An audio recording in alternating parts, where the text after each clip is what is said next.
Course 2. Last classes, we discussed about the importance of environmental education, how the information and communication technologies giving awareness to public, and what are the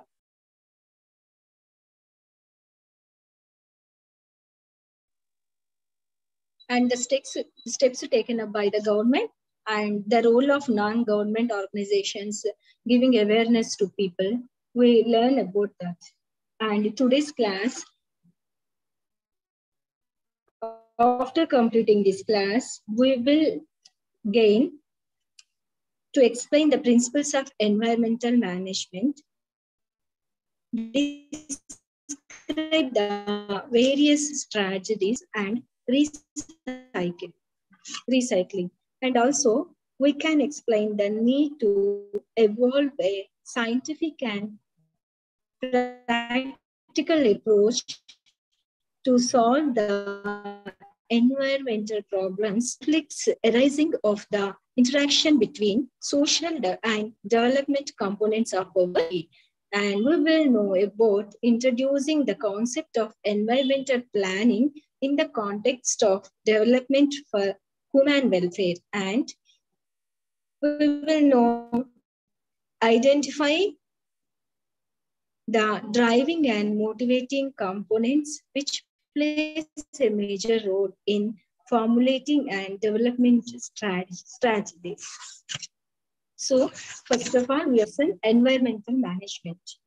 You know very well about that the ecological balance of our planet has been disturbed through a technological revolution, heavy industrialization, growing the transportation, unplanned urbanization, and of course, exploitation of resources.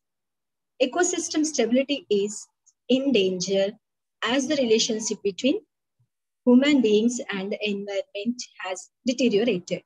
The relationship can once again become harmonious if we start encouraging activities like conservation, regeneration, and protection of our nature.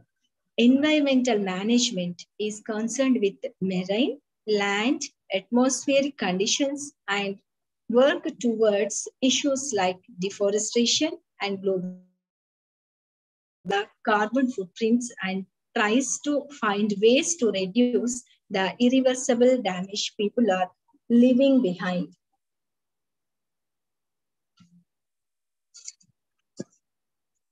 So if environmental quality is to be assured, measures must be taken before damage occurs, not after. The environmental dimension must be built into all policies, plans, programs, projects, and decisions. Impacts can be mitigated by the correct location of the project, placing it near similar projects, remote from sensitive populations. Careful zoning and land use planning can help here. Environmental management is the most attacked of the subject all over the globe. So here, environmental management has three objects. First one is to protect the people from pathogenic organisms, toxic chemicals, and from excess of physical energies.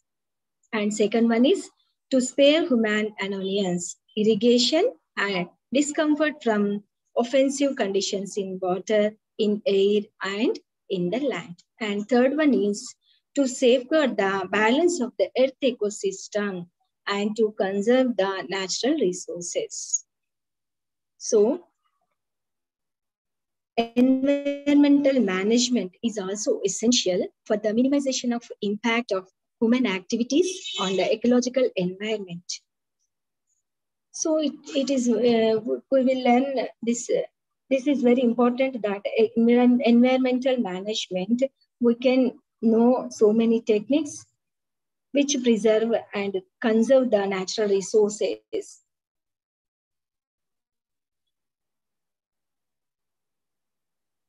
And also how the government, what is the participation of government in environmental management. You know very well about last classes we discussed about government gave so many activities and training programs for the public, and also introducing environmental education in universities and educational institutions, for giving awareness to the students.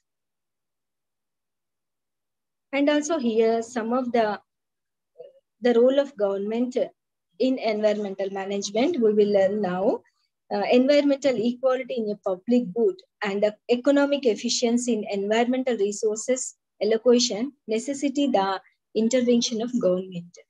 So generally, the approaches available in the pollution abandonment policy, which is government prepared by government, discouraging pollution through alternating the market incentives and inventions in the absence of market incentives.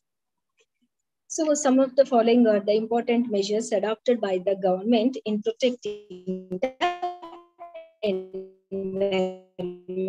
First one is effluent charges. It is the one of equal to the industrial industries. Effluent charges is one when correctly imposed will induce the theme of decreased output.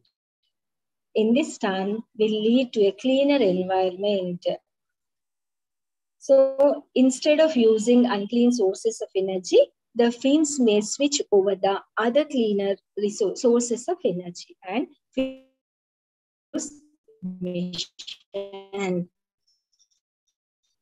So therefore, it has been realized that the effluent charges should be made high enough to make the firms realize that the less polluting production techniques are more preferable than paying effluent charges than pollution fines. So imposition of pollution fines is also used as a strategy in environmental pollution control. These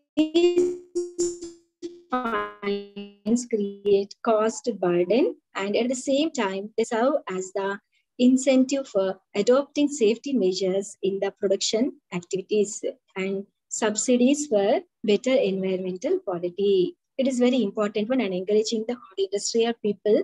The subsidy is an opportunity cost in terms of foregone revenue and also has the effective of internationalizing the social cost of waste discharge. So the government offers a payment to the polluter,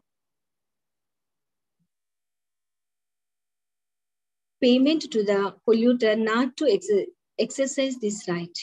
Therefore, the polluter treats waste reduction as another markable good and more efficient firms try to maximize their subsidies by more effective, efficient waste reduction method.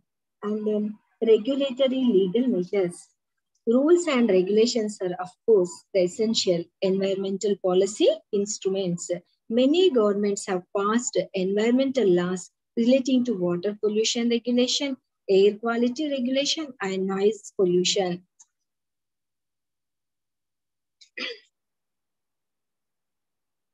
And government expenditure on environmental protection. So here, protecting the environment is possible by incurring costs in the form of pollution, abatement techniques, recycling materials, etc. These pollution preventing techniques require heavy investment.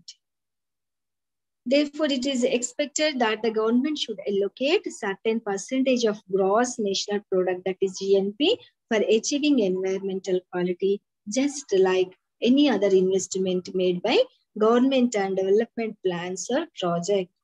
This step is taken by the government.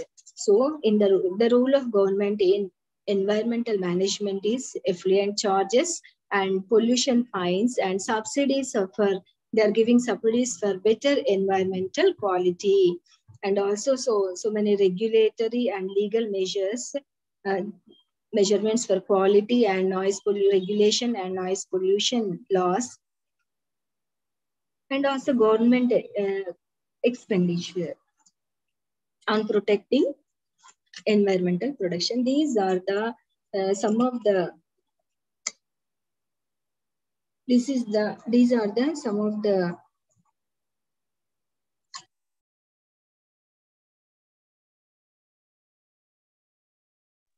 some of the steps taken up by the government. And what is the people's participation? How they are they know they know how to preserve the resources now, and people have become aware of environment and are looking to deal with those companies or group that are associated with environmental management concepts.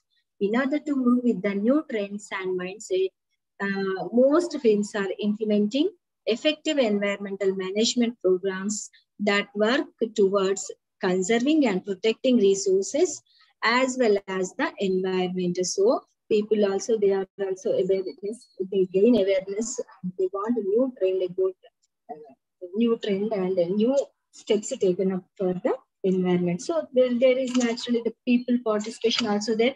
You know, Chipko movement. In that Chipko movement, social fence. In this movement, especially women activities play a dominant role in creating social fence to serve our forest. This movement is creating conservative awareness by the innovative use of folk songs, dances, and village level camps. To encourage people's participation in the environment management, it is necessary to launch countrywide environmental awareness appreciation campaign. So here we will take the Chipko movement, the role of the women participants and the tribals. So today it is impossible to fell trees because of the Chipko movement only. In the Chamoli region, there is impossible to fell trees. This kind of people's involvement in ecological or environmental management program has to be encouraged in order to improve environmental quality. So creating awareness among people about environment has become a must. The area of environment requires large-scale participation of people in environmental management. So government also adopting many environmental programs to improve the quality of the people. But the people who benefit by the government programs are unaware of the importance of these programs. Some of the regions only they are struggling and they are fighting and they are achieving their they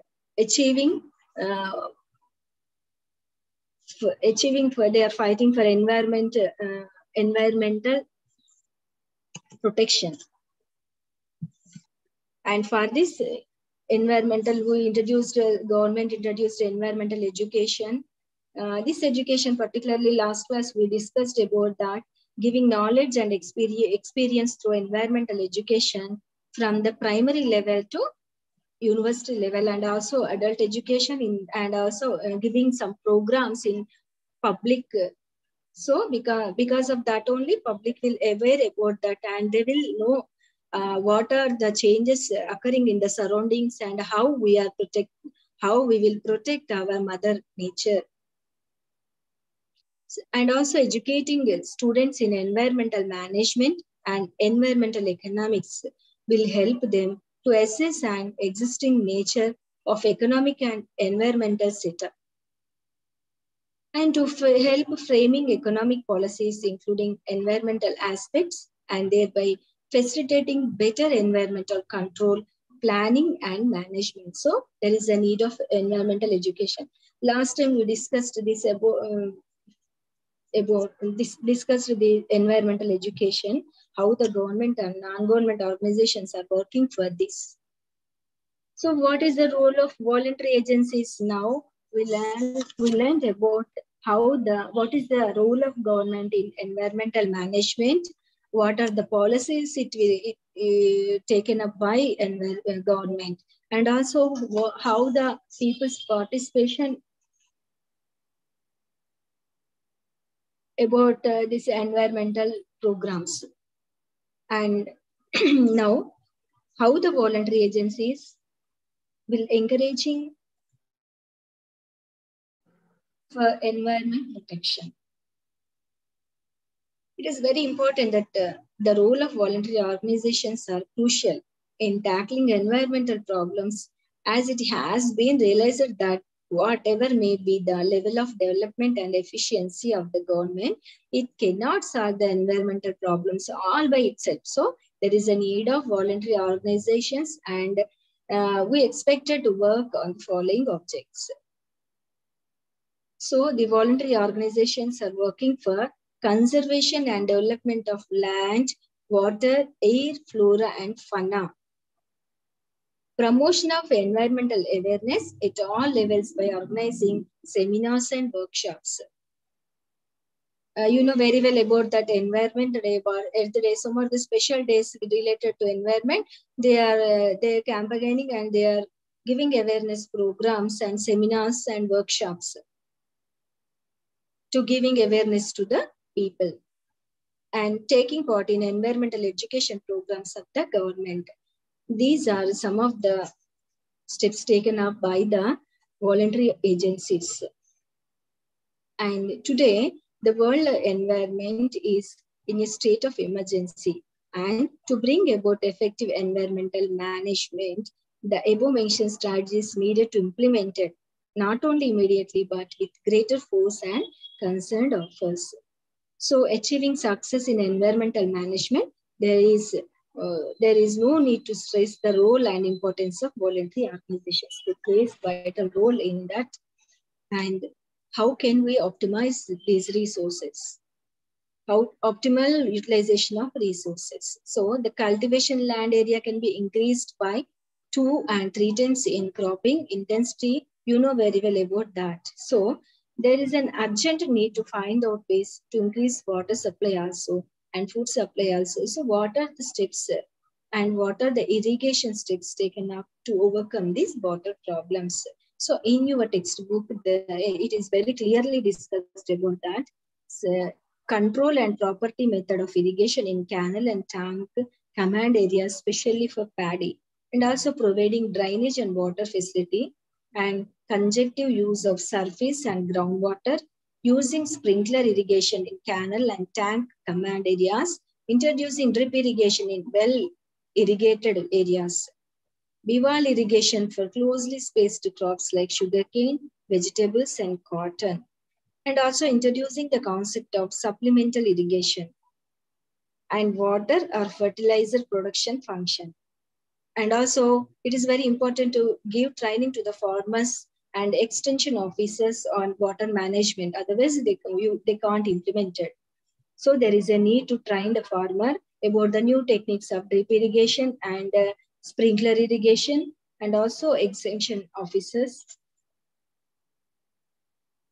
And also demonstrations and pilot programs will help the farmers' fields together with the seminars and workshops. These all give the knowledge to the farmer and he will go forward. So in the process setup, rural areas are starved of power because of poor availability of poor affordability. Because of the scarcity of energy inputs, productivity and income generations are limited in the rural people. So there is no option, but to meet their substances needs through non-commercial energy sources. So which has resulted in a large scale degradation of natural resources.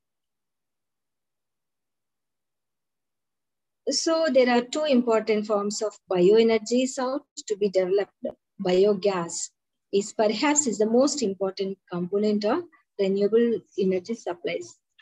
A byproduct of biogas is a very valuable industry fertilizer. So by using these all things in the agriculture, decreasing of the energy sources also maintained.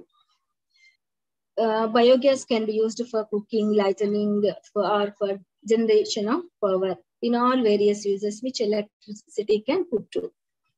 In other component of bioenergy is the biomass program that includes development of selected species or energy plantation of power generation.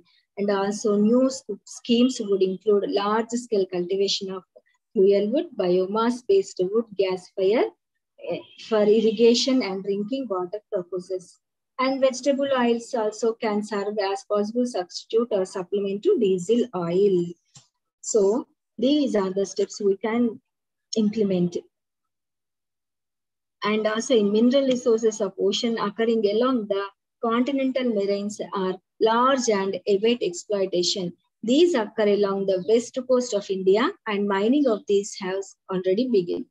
The most obvious form of the energy from sea in the energy from the tides and from the oscillation of waves.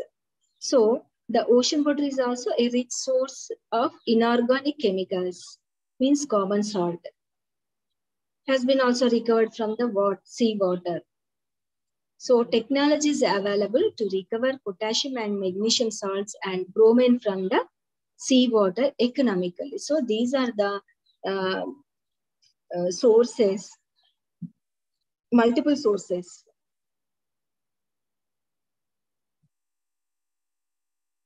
And also this ocean can also be a source of fresh water, and thus a major benefit to coastal areas for meeting requirements for domestic, agricultural, industrial purposes. So the development of a cheap desalination technology is required. So these are the utilization resources for the farmers. So just we are giving if we give the awareness about this irrigation projects and new technology about sprinkling irrigation and drip irrigation and using of biomass and how the seawater is utilized for multiple purposes. If we give the awareness to the farmers, the financial stability of the farmers and also the environment protection will occur. And also we can give the knowledge about how to minimize the wastage. It is very important.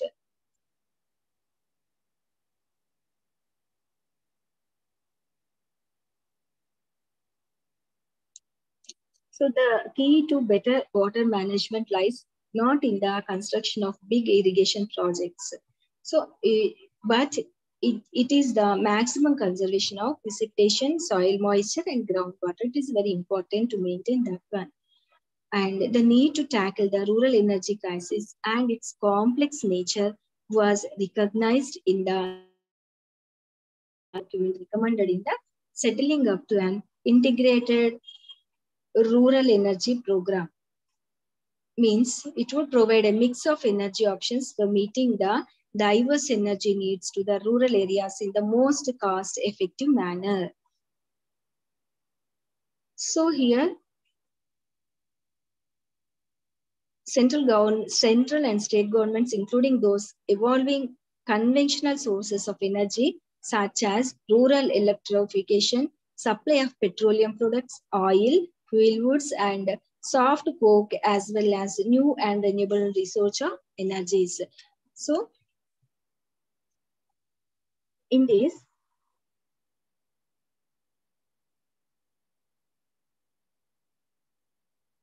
if we will minimize the wastage, uh, we will protect the environment.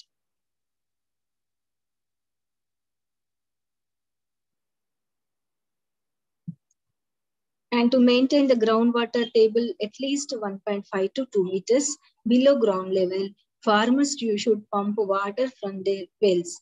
This will help in controlled irrigation.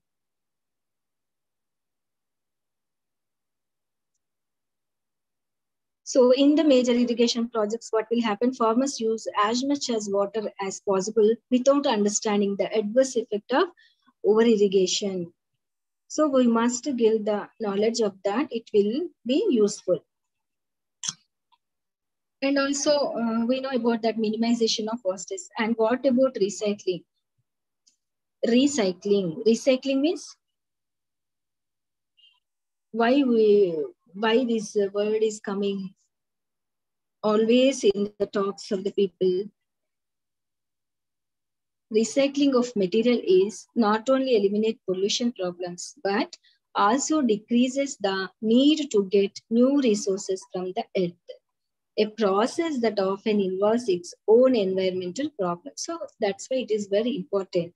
For a stable economic growth, resources must be used carefully, and technologies for recycling of wastes and residues are to be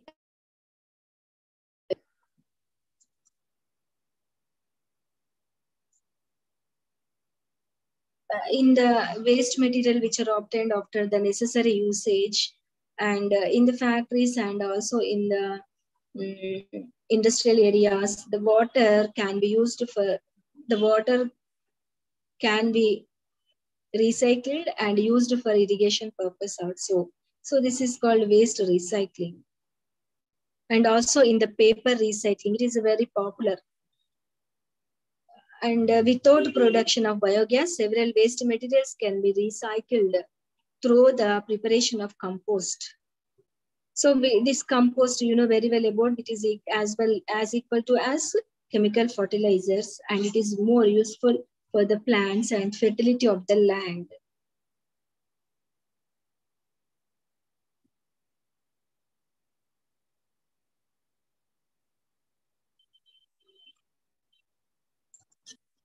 Recycling the effluent and getting the water, and that water is used to irrigation purposes.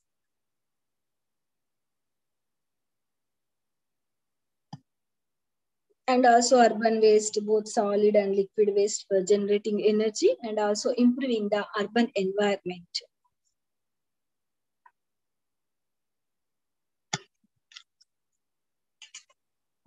And also recycling the materials not only eliminate the pollution. Just now we learn about that. And for example, I'm telling one example. In pyrolysis plant using solid urban refuse is proposed to be set up at Bombay. Utilizing 600 metric tons of waste per day, it would generate 6 megawatts of power. Another project of generation of 9 megawatts of surplus power from Begase at a cooperative sugar mill in Tamil Nadu on the anvil. 2 rice husks and straw-based power plants of 6 megawatts range are planned in Punjab. So we can recycling the products and reuse that one. It will not only decreases the needs, but also to preserve the natural resources also. They're not eliminating the pollution, but also decreases the need to get new resources. So how the population and deforestation and toxic substances, energy and land use and utilization, how these are all affecting in long-term and short-term process. You know very well about that India, the population of India is increasing day by day, highly increasing. So increasing the population has its impact on the rural and urban environment. So nowadays, rural areas availability of arable land has now become a problem of great concern. So for the better environmental management, population control is necessary. In the last classes, we studied that population and poverty also plays a vital role in environmental degradation and also deforestation. The forest officials who look after, there has been increased in what happened for deforestation. Deforestation leads to soil erosion and floods and droughts. It is unfortunate that in India, the management of wildlife area and parks is carried out in an unscientific manner. And also so many species are endangered species, and they are in, their names are in the red data book. You know very well about that. In other subjects and courses of environmental science, you will learn about that. The wildlife, how they are decreasing, how the quantity and how the population of that wildlife, animals and plants both. So the main drawback is the lack of information and data on the structure and functioning of the ecosystem. All these areas need the urgent attention of consideration to protect the natural resources which are in danger due to the human interference. So deforestation leads to environmental degradations and leads to soil erosion, floods and drought, and so many wildlife lives, means animals and plants, they can't survive.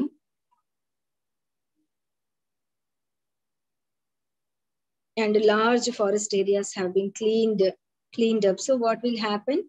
The animals, they have no shelter. They are searching for other parts of the country, and they can't survive in the areas. And how the toxic substances affect the environment. So industrialization and modern technology, it will increase the toxic substances in the earth. These substances and metals are disappear along with other wastes in the environment as effluents or as atmospheric emission. These metals polluted the soil, air, and water, and the heavy metal pollution of the soil is increasing due to the human activities. You know very well about nowadays, because of the crop production, farmers are using fertilizers, insecticides, and also industries, they're dumping the wastes in the lands. So these are all the factors which affect the toxic substances in our environment. Disposable of effluents and sewage, such as sugar industries and electroplanting industries. So the excessive use of insecticides and pesticides such as DDT has posed serious problems. Nowadays, DDT they are not using, but another chemicals. So it is feared that the impact of these substances are very severe long term. So efforts should be made to reduce the use of toxic substances and non-biodegradable materials. Besides using chemical fertilizers, we must use biofertilizers. And if the industrial wastes and the sewage disposable is then effluents are then we recycling. And the method, the modern technology will help us to recycling the effluents and reuse that. It is little bit help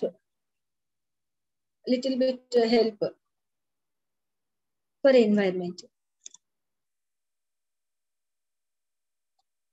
And also how the agriculture, how the energy and agriculture relationship between these two are. Energy is the most vital for the development activities, including agriculture development. So the main energy source in India is, you know very well about that, coal resources. The mining of coal and the smoke are particular matters. Materials from the coal in various processes at various stages cause serious environmental problems. The other source of energy is oil, nuclear fuel, hydroelectric power, and non-commercial sources of energy such as firewood, agricultural waste, and cow dung.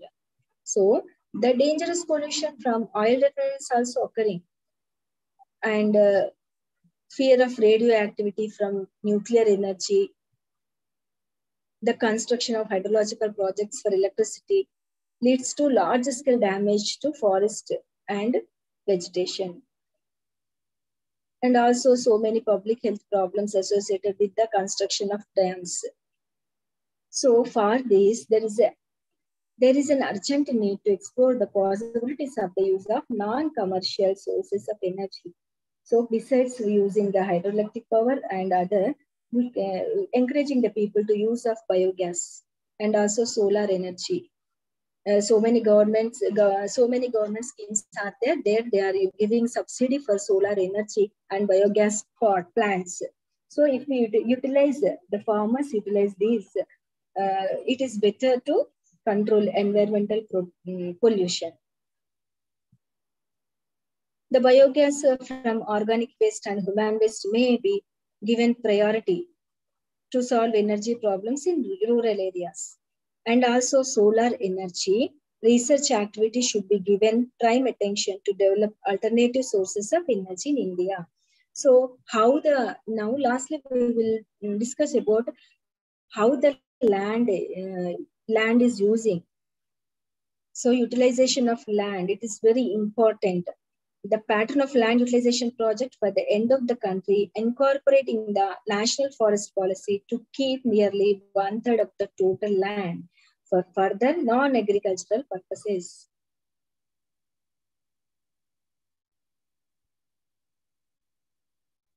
So, extensive scientific and technological input ensuring optimum ecological balance between human activities and natural environment. Further evolution of ownership of land and land tenure may also need to be considered to prevent its exploitation. The land which is limited should be wisely used for agriculture, forests, and extractive industries, major industries, and for human settlements. So this is very, very much important how we are utilizing the land. Land use practice should be based on ecological considerations. Otherwise, it will take erosion, saline land, it will become saline land and infertility land. So there is a need to utilize wisely we utilize the land. And also government, there is a need of the protection of the environment, forest and natural resources is included in the Indian Constitution. In addition, there are a number of central and state legislations. The legislation should be enforced strictly. Then only people will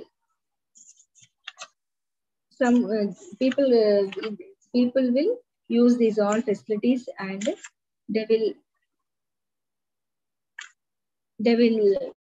they have the knowledge of awareness and they will protect the environment. And they are also aware about the government policies and what are the punishments they are providing, and also what are the causes about the human activities. If they understand clearly, then they will go to and go forward for environmental protection. And how the technology is also using, how we are using the technology.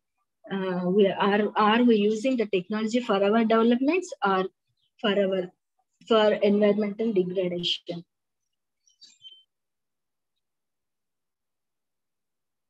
The technology has to suit local needs and make an impact on the lives of ordinary people by effecting improvements which could make better and more cost-effective use of existing material and methods of work. So, technological advancement has to be geared to bring about an improvement in people's living standards. Low-cost production and in products marketable close to the point of manufacture, particularly in the rural sector, have to be promoted. Biotechnology also plays an important role in environmental protection. So, biotechnological applications to pollution control, waste treatment, and environmental cleanup are being pursued all over the world. So, advantages in genetic engineering also, it affects biological methods to control pollution. So science and technology plays a important role. They are also searching for new techniques and new methods which control our environment pollution and which give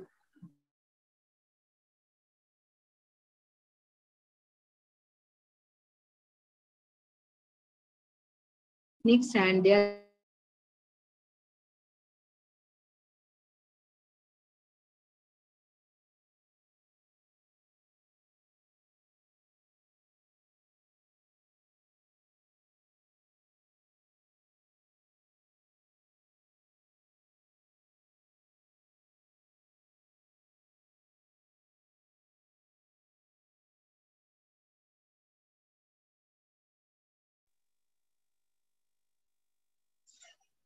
and genetical engineering also plays an important role in protection of environment. For example, genetically engineered microorganism, example Pseudomonas butida, capable of loosening crude oil bond to rocks, have been designed by Dr. Anand Chakravarti in the USA. This is of great economic and environmental importance in the battle against oil sligs.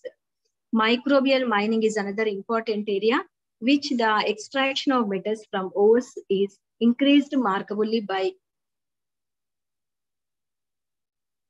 and causing less pollution.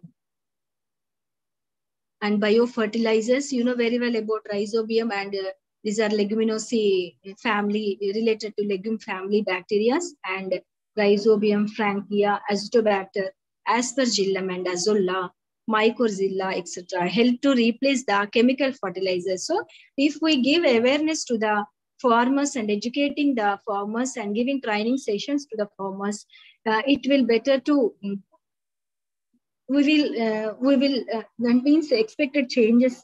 What are the changes we want? It will be done by the giving knowledge of the farmers. Then we will give the knowledge, then they will implement in the agriculture, and it leads to a reduction of pollution. So today we learn about this all, and the resources should be utilized properly. The main one is in the environmental management. We learn that the resources should be utilized properly and we should minimize the wastage. So the waste materials can be replaced again, then it will be better to avoid pollution. So for this, we need a basic technologies and technical knowledge for this one. For that, what we will do? For that, environmental planning is necessary. This is a specialization in the field of planning. It is usually practiced by an environmental planner and emphasizes of environmental issues. Environmental assessment and environmental policy and matters concerning land use, policy framework, and design. So the biotic and abiotic factors or components surrounding us. It involves air and its quality, water and its quality, which may be surface on groundwater, micro and macro climatic conditions, soil, flora in terms of forest and fauna, agricultural lands, and its interrelationship with the built environment. Environmental planning does not just like giving priority to the environment, but also deals with the associate issues or problems. It is not giving priority to the only environment, but it deals with the association and issues of the problem. So these are often because of with the interplay of the natural and built environment. A person who is specialized in environmental planning is called environmental planner.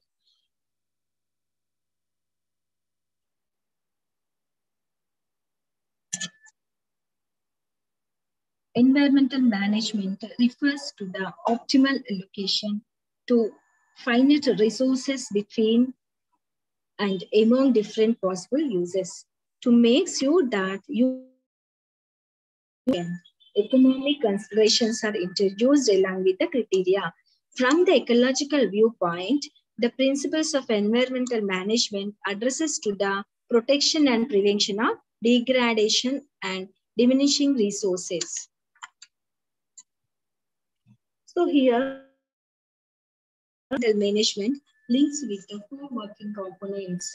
In your textbook, they are giving you clearly that what is the important one, environmental management. It includes environmental planning and environmental status evaluation and environmental impact assessment and environmental legislation and administration. So what is environmental? Just now I told you that we should turn our attention to the application of the principles of real life situations. And instead, let us try to understand the practical implementation of environmental planning by considering two sectorial public utility programs, namely transport and housing, and an economic planning tools are called cost-benefit analysis. And developing and improving the means of transport has always been on the top of the agenda of planners and policy makers. But transport sector ramifies and magnifies the environmental problems which increase growth rate. For example, increasing volume of transport involves more and more areas of road, railway tracks, air tunnels, and bus terminals.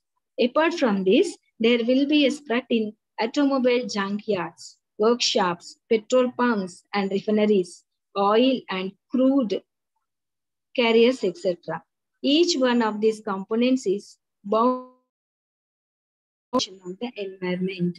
So, environment effect of transportation can be summarized as landscape and aesthetics. Means natural landscapes and historical landmarks get affected due to the combined effects of transportation and industrial growth. Example, Taj Mahal, you know very well about the color changes, and also so many monuments, they affected by the this aesthetics. And also soil erosion. Mainly in mining areas, the topsoil gets eroded due to unplanned roadways and movements of vehicles. And air and water quality. Use of pollutant fuels alter the quality of these resources and which will give health issues to public. Noise and vibration. Increasing automobile growth, especially in cities, leading to noise and vibration problems. And so many irritable symptoms affected the public. And environmental planning with special reference to transport, environmental combined would call of action along the following lines. So what are the steps taken up by this? Development measures to ensure the balance between different modes of transport, land, air and water. So there is a need of balancing these transports and planned public transport system and corporate transport system as an alternative to individual transport system. It is very much implemented nowadays in the urban cities, and also organized tourism and conservation in national parks, and laying down emission standards for automobiles, enforcement of environmental laws, instant monitoring and training, research and development of new non-pollutant fuels like biofuels, and development of test equipment, and sociological and environmental awareness in the public at large. It is very much important because if they went any tours or anything, they're throwing the plastic and they are throwing the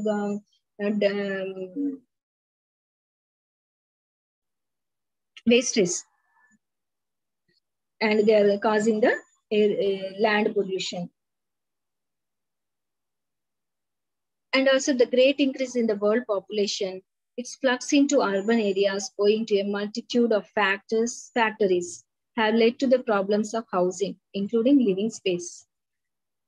What happened in deforestation? There is no shelter for animals and plants and they can't survive, and so many species are degrading like that.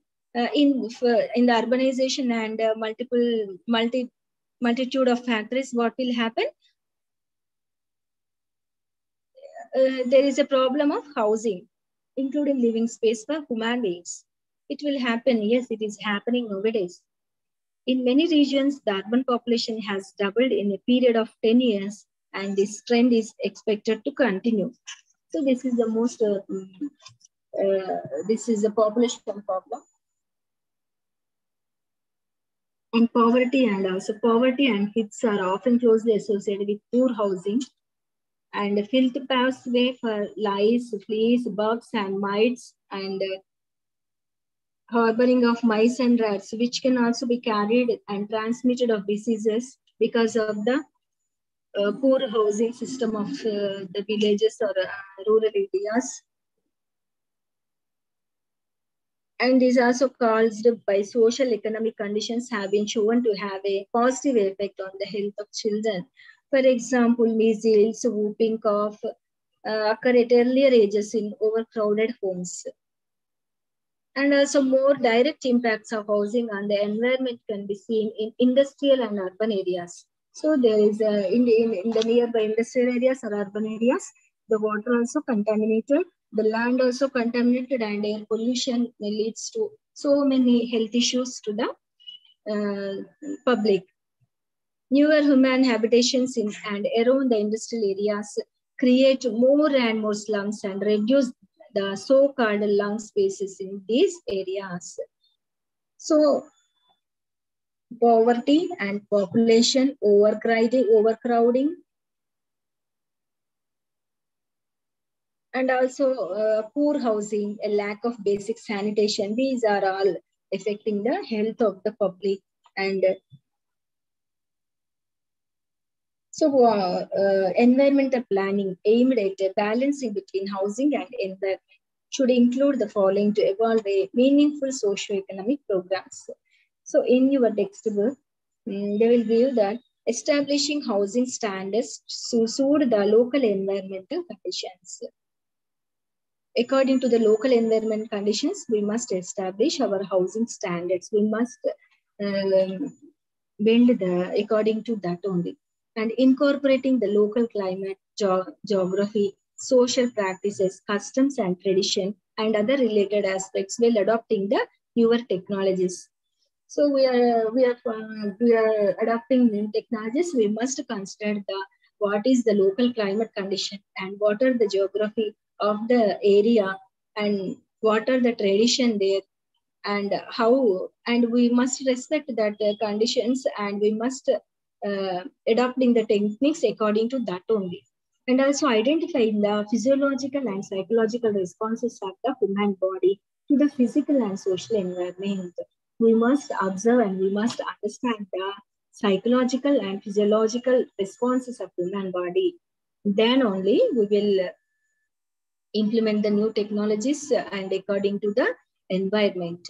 And variation in housing requirements resulting from such variables as the demographic characters of the population, means the age group of the people and sex and family and household, and also social values and social cultural heterogeneity. So these are all considered when we are adopting the new technologies for our housing system. And also, what is that? Just now I told you the cost benefit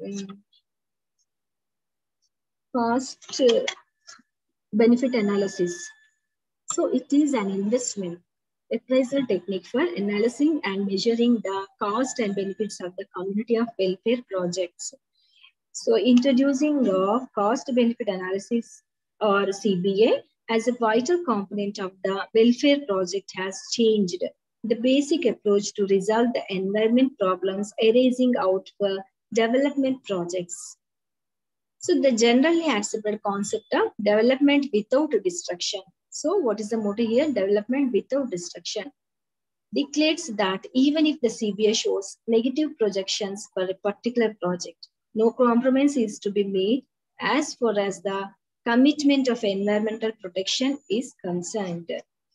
In other words, under special situations, the benefits alone matter and not the costs. So for example, when CBA means cost benefit analysis, CBA means cost benefit analysis. It is